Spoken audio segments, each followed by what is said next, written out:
अस्सलाम वालेकुम। तो आज जो हम टॉपिक डिस्कस करने वाले हैं उसका नाम है माइकोबैक्टीरियम ट्यूबरकुलोसिस।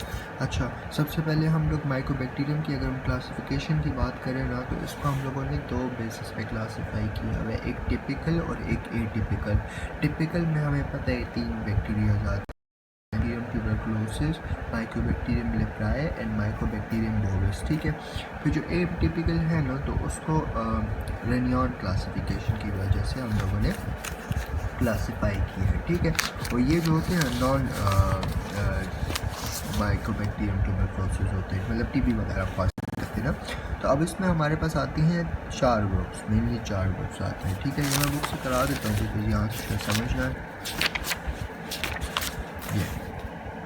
अच्छा, अब इसके चार ग्रुप्स हैं ना, तो एक हमारे पास जो है ना फर्स्ट ग्रुप जो है ना वो हमारे पास है फोटोक्रोमोजन, सेकंड है स्कोटोक्रोमोजन, थर्ड जो है वो हमारे पास नॉन क्रोमोजन और फोर्थ जो है वो रैपिड एक्टिंग है। ठीक है, अच्छा अगर हम इनको सिर्फ देखें भी ना, तो पहले तीन जो है वो स्लो एक्टिंग है और फोर्थ जो है वो रैपिड एक्टिंग है। ठीक है, अब फोटोक्रोमोजन जो होता है ना, ये सिर्फ लाइट में जो है ना येलो ऑरेंज कलर देता है। ठीक है, फोटोक्रोमोजन, और जो फोटोक्रोमोजन है ना वो लाइट डार्क दोनों में देता है। ठीक है, और फिर ये नॉन क्रोमोजन और रैपिड जो है वो तो कलर देते ही नहीं है। ठीक है, अच्छा अब इनकी एग्जांपल्स की बात कर लेना, तो फोटोक्रोमोजन में हमारे पास कंसासी और मेरिनम आता है। ठीक है, स्कोटोक्रोमोजन में हमारे पास एस को वो कर लेना अगर हम लोग साइलेंट, तो क्रोफुलोकियम वगैरह। ठीक है, फिर जो नॉन क्रोमोजन में एवियम आ जाता है, और जो वो है ग्रुप 4 है ना जो रैपिड एक्टिंग है, उसमें हमारे पास फॉर्च्यूटम आ जाता है। ठीक है, अच्छा अब सबसे पहले हम लोग जनरल बेसिक जो है ना उसकी प्रॉपर्टीज़ की बात करते हैं टीबी में ना।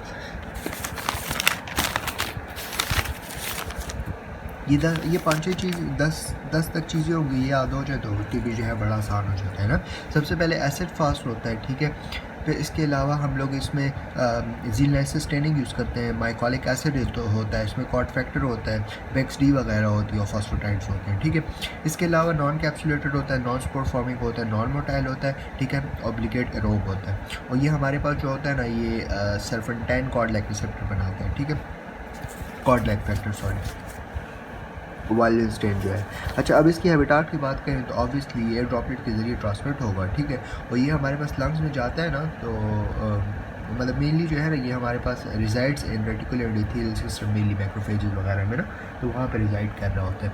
अब इसकी अगर हम पैथोजेनेसिस की बात करें ना, तो इसमें कोई मेनली एक्सोटॉक्सिन्स एंडोटॉक्सिन्स तो नहीं होते, लेकिन इसमें कुछ फैक्टर्स होते हैं, कुछ लाइक सब्सटेंसेस होते हैं, जैसे कि टीबी नेक्रोटाइजिंग फैक्टर हो गया, या NAD वगैरह हो गया, या ये हमारे पास एंटीजन 6 रिलीज़ कराता है, जिसकी वजह से हमारे पास इनेट इम्यूनिटी भी कम हो जाती है और इंटरफेरॉन गैमा की रिलीज़ भी कम हो जाती है।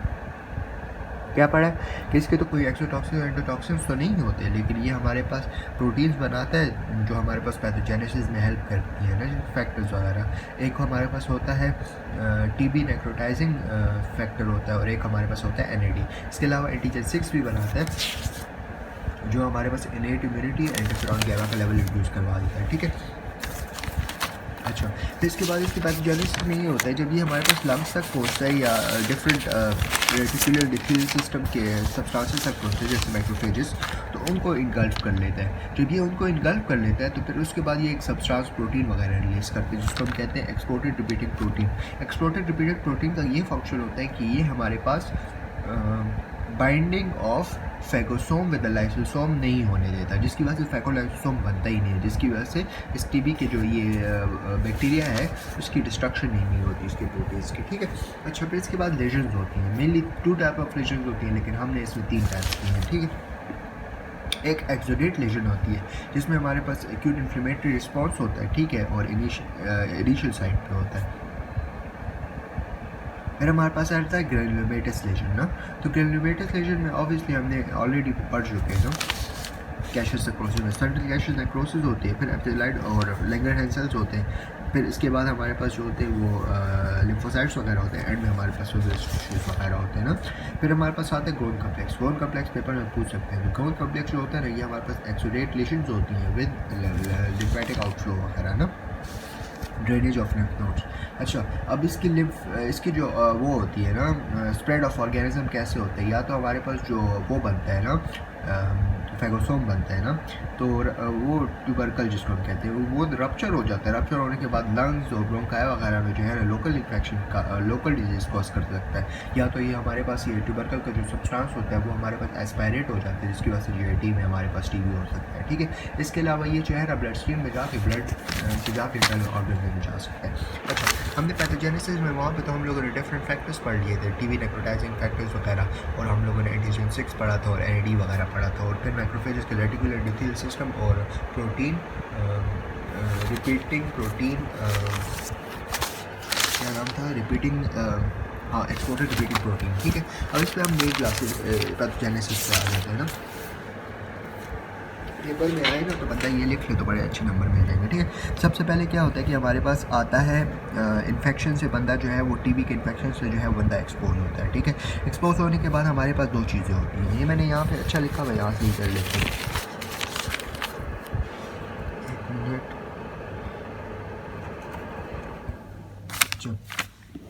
सबसे पहले बंदा जो होता है टीबी के इन्फेक्शन से एक्सपोज होता है, या तो हमारे पास प्राइमरी टीबी हो जाएगा या तो लेटेंट फेज में बंदा चला जाएगा ना। प्राइमरी टीबी में क्या होता है, या तो हमारे पास जो है वो healing by fibrosis delayed type of hepatitis होती है और ट्यूबरकुलिन टेस्ट पॉजिटिव आता है, और या तो बंदा जो होता है ना वो हमारे पास प्रोग्रेसिव डिजीज़ में चला जाता है जिसकी वजह से बंदे की डेथ हो जाती है, या तो बैक्टीरिया में चला जाता है बच्चों में मेनली ना, और जिसकी वजह से वो बच्चे जो होते हैं उनमें भी डेथ हो जाती है। और अगर लेटेंट स्टेज की बात करें ना, तो लेटेंट स्टेज में दो चीज़ें होती हैं, या तो हमारे पास डिजीज़ नहीं होती हो, या तो अगर डिजीज़ होती है ना तो हमारे पास रिएक्टिवेशन होती है टीबी की, तो पल्मोनरी डिजीज़ होती है और एक्स्ट्रा पल्मोनरी डिजीज़ होती है। पल्मोनरी में हमारे पास कैप्टिवेटिव डिजीज़ होती है, कैविटरी लेजन जिसको कहते हैं ना, कैविटरी लेजन्स होती हैं। ठीक है, और इसके अलावा जो होती है वो अपर लोब में होती है, कौन कॉम्प्लेक्स होता है ना वो लोअर लोब में था।